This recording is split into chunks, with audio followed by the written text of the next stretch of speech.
The metallic sound of a shotgun shell racking into a chamber cut through the Louisiana night. Then another, and another. 4 black men stood in full view of the police, deliberately loading their weapons as teenage protesters faced down fire hoses aimed at their faces. The officers froze. They'd used these tactics in Birmingham, Montgomery, Selma. Dogs, hoses, batons. It always worked. But nobody had ever pointed guns back at them before. The police ordered the fire truck to withdraw. July 8th, 1965. Bogalusa, Louisiana. A white mob surrounded peaceful civil rights marchers outside City Hall, hurling rocks, closing in for the attack that would send them running like they always did. Then 3 shots cracked across the crowd. A white man dropped, hit in the chest. The mob scattered in seconds, and for the first time in the history of the American civil rights movement, a black man had shot a white man in self-defense during a demonstration and lived to tell about it. His name was Henry Austin. He was 21 years old, and he was a deacon for defense and justice. This is the story that history tried to forget. The story of Black World War II and Korean War veterans who came home from fighting for freedom abroad and decided to fight for it at home. Not with sit-ins, not with marches, not by turning the other cheek. With loaded M1 rifles, military discipline, and a simple promise. If you come to kill us, we will kill you first. When the Ku Klux Klan came riding through black neighborhoods at midnight, these men were waiting in the darkness. When white mobs attacked civil rights workers, these men formed armed perimeters. When Martin Luther King Jr. preached non-violence, these men said, "God bless you, but we'll be over here with the shotguns." And in 4 short years, they did something no one thought possible. They made the Klan afraid. The northern Louisiana mill town of Jonesboro seemed like an unlikely birthplace for armed resistance. Population 5,000, half black, half white, entirely segregated. The paper mill paid the wages. Jim Crow wrote the rules, and by 1964, those rules were being challenged by the Congress of Racial Equality, known as CORE. CORE had established a freedom house in Jonesboro that spring, bringing in young activists, many of them white, to help register black voters. Their presence enraged white Jonesboro. To the local Klan, these outside agitators represented everything they feared about the changing South. So in July 1964, the Klan decided to make an example of them. 5 black churches burned. The Masonic Hall burned. A Baptist center burned. All in the space of a few weeks. The Freedom House itself came under repeated attack. Shots fired through windows at night. Rocks through windshields during the day. The pattern was familiar throughout the South. Terror without consequence. Violence without arrest. But Jonesboro had something most rural southern towns didn't have. It had a significant population of black men who'd fought in World War II and Korea. Men who knew how to handle weapons. Men who'd faced enemy fire on 2 continents. Men who'd been promised that their service to their country would mean something when they came home. They'd been lied to. Ernest Thomas had been born in Jonesboro on November 20th, 1935. He'd grown up fighting white boys for access to swimming holes, learning early that rights went to those who fought for them, not to those who asked politely. After military service, he'd returned home believing that political change had to be secured by force, not moral appeal. The Klan's July rampage proved him right. Frederick Douglass Kirkpatrick had been named after the great abolitionist. Born in 1933 in Haynesville, Louisiana, he'd excelled at Grambling, earning a degree in biology while playing football. His imposing physical presence made him hard to ignore. His education made him hard to dismiss, and his position as gym teacher at the segregated black high school gave him access to the community's young men. Before the convoy, 2 separate groups had already formed to protect CORE workers. Thomas led one group of sentries who guarded the Freedom House at night. Kirkpatrick organized another that monitored police arrests and worked to keep the community safe. Both groups were informal, unorganized, reactive. The July Klan convoy changed everything. Thomas and Kirkpatrick met with about 20 other men in November 1964. Most were veterans. All were tired. Tired of watching their churches burn. Tired of watching their children terrorized. Tired of being told to wait, to be patient, to let the system work. The system was working, just not for them. They called themselves the Deacons for Defense and Justice. The name was strategic. Deacon implied respectability, religious values, community service. It made them sound like a church group, which is exactly what they wanted white folks to think. What they actually were was a disciplined armed self-defense organization with clear rules. Never fire first. Always fire back. Protect civil rights workers, their families, and the black community. Use military tactics, military discipline, military precision. The Deacons established membership criteria that would have made the army proud. Men only, over 21, American citizens, married men with military service preferred, registered voters, no hotheads. Anyone with a reputation for starting trouble was rejected. This wasn't about revenge. It was about protection. They organized CB radio networks and walkie-talkies for communication. They ran nighttime patrols through black neighborhoods in cars. They stationed armed guards outside the Freedom House, and they made sure everyone, black and white, knew they were there. In early 1965, black students in Jonesboro picketed the local high school, demanding integration. Hostile police arrived with fire trucks, preparing to turn hoses on the teenagers. It was Bull Connor's playbook, proven effective in Birmingham. Then a car pulled up carrying 4 deacons. In full view of the police, these men calmly loaded their shotguns. The metallic sound of shells racking into chambers carried across the street. The police looked at the shotguns. They looked at the men holding them, men who clearly knew how to use them, and they ordered the fire truck to withdraw. It was the first time in the 20th century that an armed black organization had successfully used weapons to defend a lawful protest against an attack by law enforcement. The students continued their protest, unmolested. Word spread about the men with guns, about the Klan backing down, about a new kind of resistance. Then corps workers in Jonesboro shared something remarkable. After the successful library integration, the Ku Klux Klan burned crosses in response, as they always did. But the Deacons wrote leaflets threatening to kill anyone who burned another cross. They had black housekeepers distribute these leaflets directly into white homes. The cross burnings stopped. In February 1965, Kirkpatrick and Thomas received an urgent message from Bogalusa, Louisiana, 300 miles to the southeast. Black activists there were under siege. They needed help. February 21st, 1965, the day Malcolm X was shot in New York, Kirkpatrick, Thomas, and a Corps field secretary traveled to Bogalusa to organize the Second Deacons chapter. If Jonesboro had been difficult, Bogalusa was a nightmare. The city of 22,000 was a company town, dominated by Crown Zellerbach, a massive paper mill operation. Roughly 40% of residents worked for the company. 70% of the city's taxes came from Crown Zellerbach employees, and approximately 100 of those employees were Ku Klux Klan members. The mill embodied segregation. Black workers couldn't eat with whites, couldn't sit in the same break rooms, couldn't use the same restrooms, couldn't hold supervisory positions no matter how qualified. They did the hardest, dirtiest, most dangerous work for the lowest wages. When they complained, they got fired.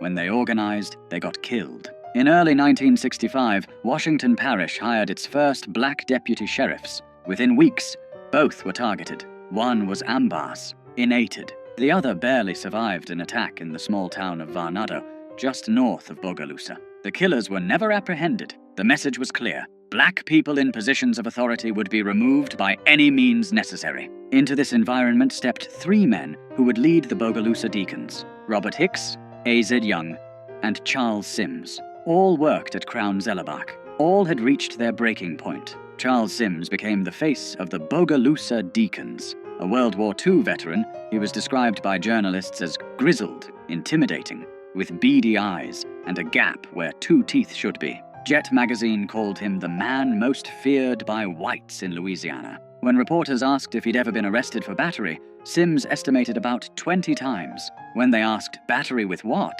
He just held up his fists. But Sims's public persona as a tough guy masked something more important: tactical discipline. He understood that protection required deterrence, and deterrence required fear. If white segregationists believed the Deacons were more dangerous than they actually were, so much the better. The goal wasn't to fight. It was to make sure fighting never became necessary. Robert Hicks had publicly demanded that black workers at the mill receive equal promotion opportunities. This made him a target. In early 1965, a coffin appeared in his yard with his name painted on the side. A burning cross accompanied it. The Klan's traditional calling card: stop your agitation or die. Hicks didn't stop. The deacons made sure he didn't have to. The Bogalusa chapter grew rapidly. Deacons established 24-hour armed guard rotations around Hicks's home and the homes of other activists. They patrolled black neighborhoods in vehicles equipped with CB radios. They created quick response teams that could be anywhere in the city within minutes. And they made one thing absolutely clear: if you attacked a black person in Bogalusa, you would be shot. In spring 1965, a young deacon named Henry Austin, a 21-year-old insurance collector, finished his rounds in Washington Parish as the sun set. Heading back toward Bogalusa down a dirt road, he noticed headlights behind him. They came closer, too close. Austin realized he was being pursued by Klansmen. The cars chased him to a bridge. They pulled alongside, trying to force him off the road. Austin had two choices: die or fight. He chose to fight. Opening fire with his pistol through his own car window, he hit the lead vehicle. It swerved, missed the bridge, and ran into the water. Austin escaped. The next day, shaken but alive, he went to see Charles Sims and formally joined the Deacons. Within months, Austin would do something unprecedented in the civil rights movement. The Congress of Racial Equality continued its work in Bogalusa throughout the spring and summer of 1965, testing the new Civil Rights Act by attempting to integrate public facilities. The Klan response was immediate and violent. White mobs threw rocks at peaceful marchers. Police stood by and watched. Sometimes they joined in. On July 8, 1965, hundreds of white opponents gathered outside Bogalusa City Hall to confront civil rights marchers. The crowd grew hostile, surrounding the protesters, throwing objects. Violence seemed inevitable. Henry Austin, now a deacon, was there providing security. A white man named Alton Crow confronted the crowd of black demonstrators, advancing aggressively. Austin drew his pistol and fired 3 times, hitting Crow in the chest. The mob dispersed instantly. Crow survived. So did Austin. And that night, Charles Sims reportedly said to FBI informants, a brand new Negro was born. It was the first time during the civil rights movement that a black man had shot a white man in self-defense during a demonstration and survived to tell about it. The psychological impact rippled through both communities. For black residents of Bogalusa, it proved that armed self-defense worked. For white segregationists, it proved the rules had changed. Corps leader James Farmer needed to come to Bogalusa to speak at the funeral of one of the assassinated black deputies. Police warned him the Klan was planning to shoot him. Farmer, one of the principal architects of non-violent civil rights protest, called the Deacons. 4 armed deacons met Farmer at the New Orleans airport. They drove him 65 miles to Bogalusa in a convoy, weapons visible, radios coordinating. They provided security at the funeral, where approximately 50 deacons attended. No one was attacked. Farmer survived, and afterward, he told the press something that shocked civil rights leaders across the country. Corps is non-violent, but we have no right to tell black people in Bogalusa or anywhere else that they do not have the right to defend their homes. Even Martin Luther King Jr.'s Southern Christian Leadership Conference employed armed guards, though they rarely discussed it publicly. King himself, during the early days of the Montgomery bus boycott, had kept guns in his home. The difference was visibility. The deacons didn't hide their weapons. They displayed them openly, deliberately, strategically. On a July night in 1965, a cavalcade of 25 Klan cars drove through a black neighborhood in Bogalusa, hurling insults, randomly firing into houses. The Klan had done this hundreds of times before, in dozens of towns, always with the same result: terror without resistance. This time, the neighborhood fired back. Dozens of rifles and pistols opened up on the convoy. Klansmen, shocked to be under attack, sped away in panic. Some vehicles running into ditches in their haste to escape. They never came back. One deacon leader remembered, they finally found out that we really are men, and that we would do what we said, and we meant what we said. The escalating violence forced the federal government's hand. The Department of Justice, which had been reluctant to challenge local police departments that collaborated with the Klan, finally acted. In July 1965, using Reconstruction-era laws, federal authorities ordered local police to protect civil rights workers. FBI agents flooded the region. Federal prosecutors began building cases against Klan members. By the end of 1965, the Louisiana Klan had been devastated. Membership collapsed. Cross burnings nearly ceased. Night riding stopped. Federal surveillance and prosecution, combined with armed black resistance, had accomplished what decades of non-violent protest alone could not. The Deacons expanded rapidly. On March 8, 1965, they formally incorporated as a Louisiana non-profit organization with an explicit mission: the defense of civil rights, property rights, and personal rights. By mid-1965, chapters existed across Louisiana, Mississippi, Alabama, and even in Chicago. At their peak, the Deacons had approximately 21 chapters and 46 affiliates. They provided security for major civil rights events. In 1966, when James Meredith, the first black student at the University of Mississippi, was shot during his March Against Fear, the Deacons joined the continuation march from Memphis to Jackson, providing armed escorts. At night campsites, Deacons stood guard. Martin Luther King Jr., despite his philosophical opposition to armed resistance, accepted their protection during parts of the march. He understood that in rural Mississippi, non-violence alone could get you killed. Charles Sims articulated the Deacons' philosophy in an August 1965 interview. The reason why we had to organize the Deacons in the city of Bogalusa was the black people and civil rights workers didn't have no adequate police protection. When the white power structure found out that they had men, black men that had made up their minds to stand up for their people and to die if necessary for their people, they started acting a little different. Asked about the Second Amendment, Sims was direct. "I think a person should have the right to carry a weapon in self-defense. We found out in Bogalusa that the Louisiana state law that says a man can carry a weapon in his car as long as it's not concealed meant for the white man. It didn't mean for the colored." The Deacons operated under strict rules of engagement. They pledged their lives for the defense of justice and their community, but only in defensive situations. Charles Sims repeatedly emphasized this to members and media. "We will never go on the offense.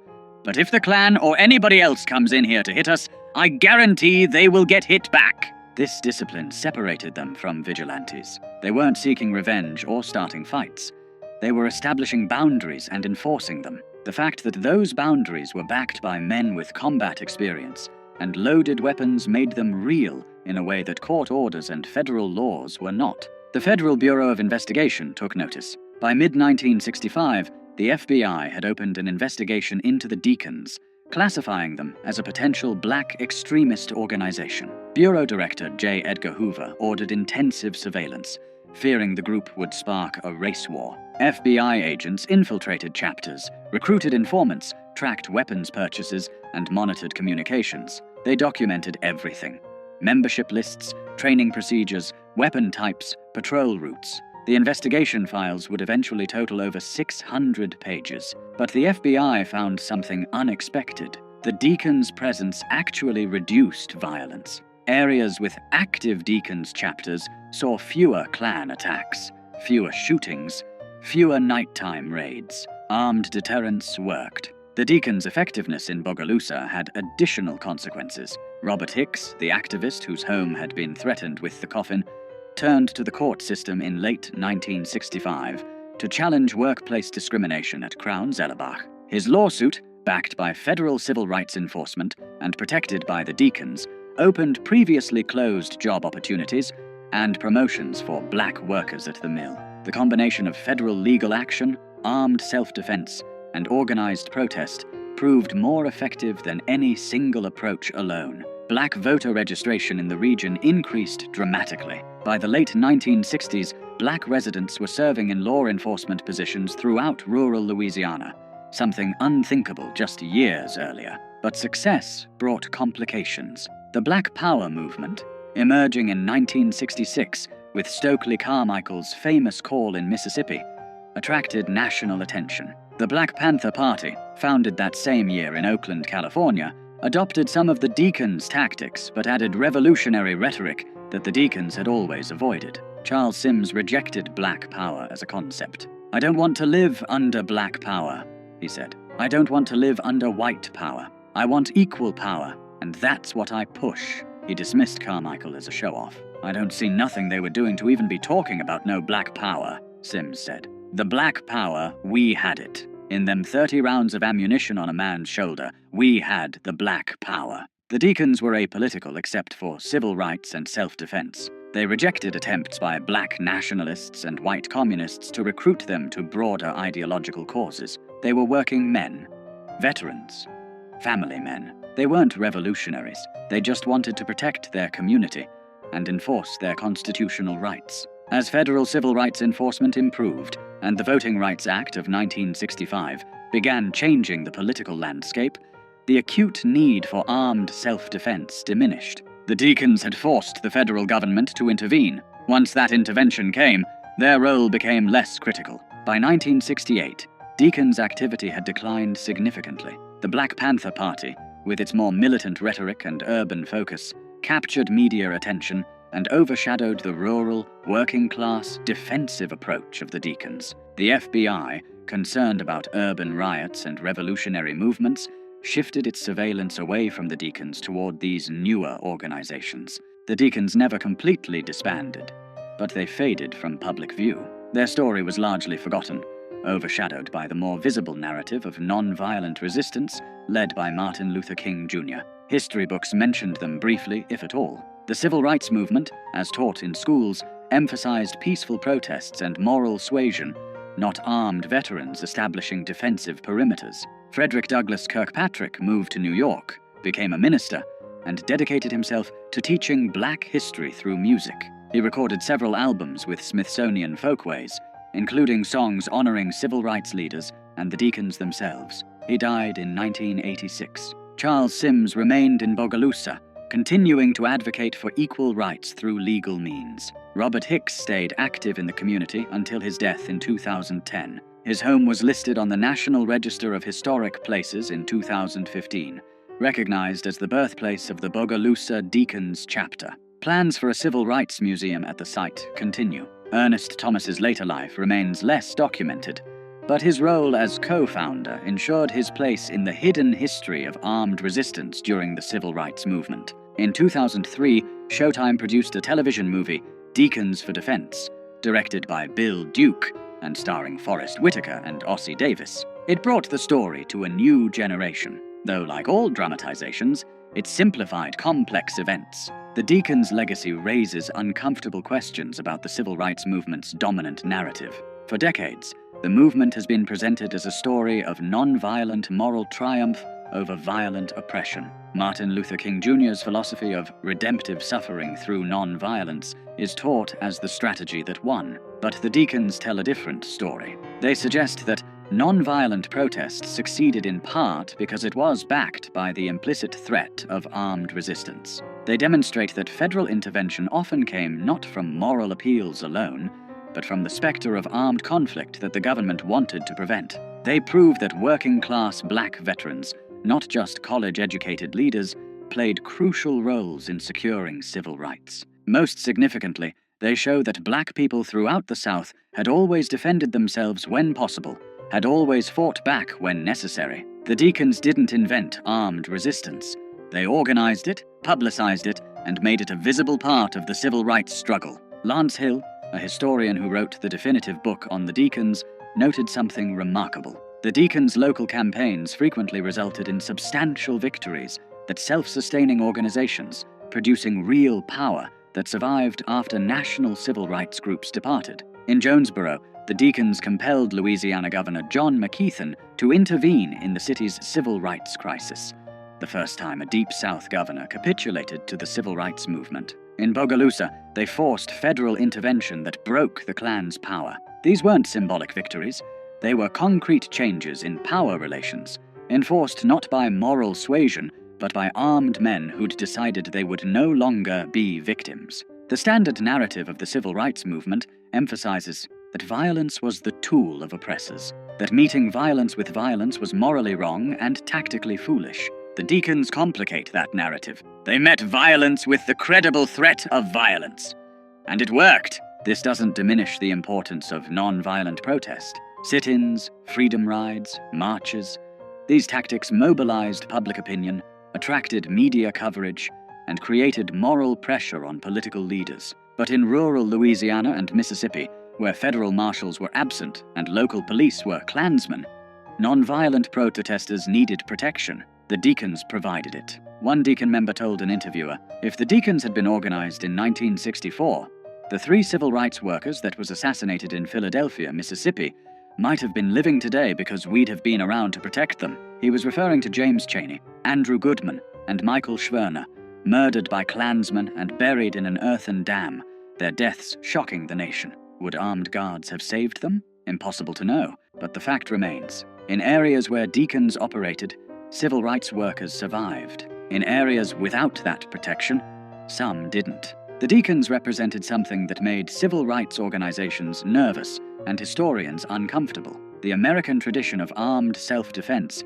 applied to black people. The Second Amendment, that constitutional right white Americans had always claimed, exercised by black veterans who'd earned it in combat. When Charles Sims said, "Let's back up the Constitution of the United States and say we can bear arms," he was claiming a right that had been systematically denied to black Americans since slavery. Armed black people threatened the entire structure of white supremacy, which depended on the threat of violence going only one direction. The Deacons reversed that equation. They made violence bidirectional. They made the Klan afraid. And that fear, combined with federal action and non-violent protest, helped break Jim Crow's back in Louisiana. On July 8, 1965, when Henry Austin fired those 3 shots into Alton Crow's chest, he didn't just save himself and the protesters around him. He fired a shot heard across the South. The message, "Black people will defend themselves. The cost of racial terrorism has gone up. Calculate accordingly."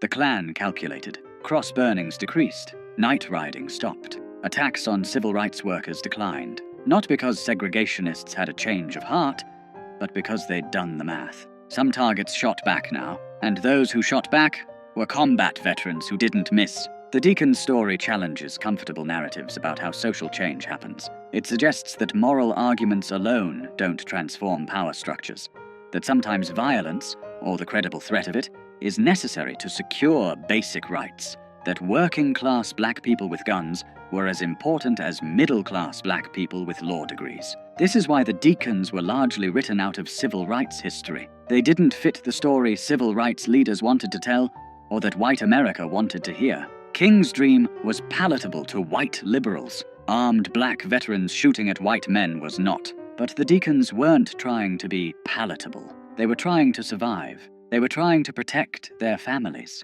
their neighbors, their communities. They were using skills learned in the service of their country to defend rights supposedly guaranteed by that country's constitution.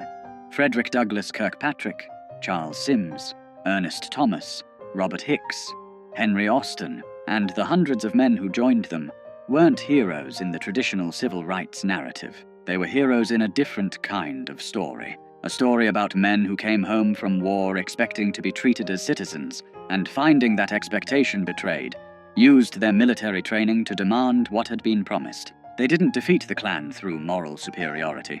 They defeated them through superior firepower, superior tactics, and superior discipline. They turned the Klan's weapons against them. They made white supremacists calculate risk. And they proved that when black veterans decided to defend their community, even the Ku Klux Klan backed down. This was never just about guns.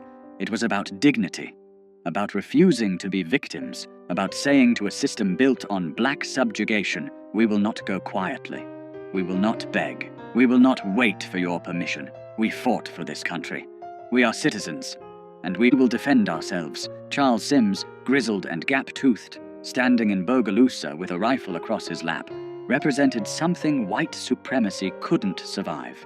A black man who refused to be afraid. Multiply that man by hundreds, arm them with military training and modern weapons, organize them with military discipline, and you have what the Deacons for Defense and Justice actually were. Not a revolutionary army, not black nationalists, just American veterans exercising their constitutional rights. When the shooting finally stopped, when the Klan retreated, when federal law enforcement finally arrived to do its job, the Deacons had accomplished something historians still struggle to fully acknowledge. They had protected their community through armed resistance, forced government intervention through the threat of escalating violence, and proved that sometimes the only effective response to terror is the credible promise of retaliation. In Jonesboro, Louisiana, in November 1964, when Ernest Thomas and Frederick Douglass Kirkpatrick called that first meeting of combat veterans, they weren't starting a revolution. They were finishing one. The revolution begun by black soldiers who fought in 2 world wars, came home to Jim Crow, and decided they'd fought their last war for other people's freedom. This time, they'd fight for their own. The Deacons for Defense and Justice existed for less than 4 years as an active organization. But in that time, they changed the calculation of racial violence in the Deep South. They proved that black communities could defend themselves. They forced the federal government to intervene. And they demonstrated that the Second Amendment applied to black veterans too, whether white supremacists liked it or not. When history remembers the civil rights movement, it remembers the marches, the sit-ins, the speeches, the songs. It should also remember the sound of shotguns racking rounds into chambers, the sight of combat veterans standing guard, and the moment the Ku Klux Klan realized that this time someone would shoot back.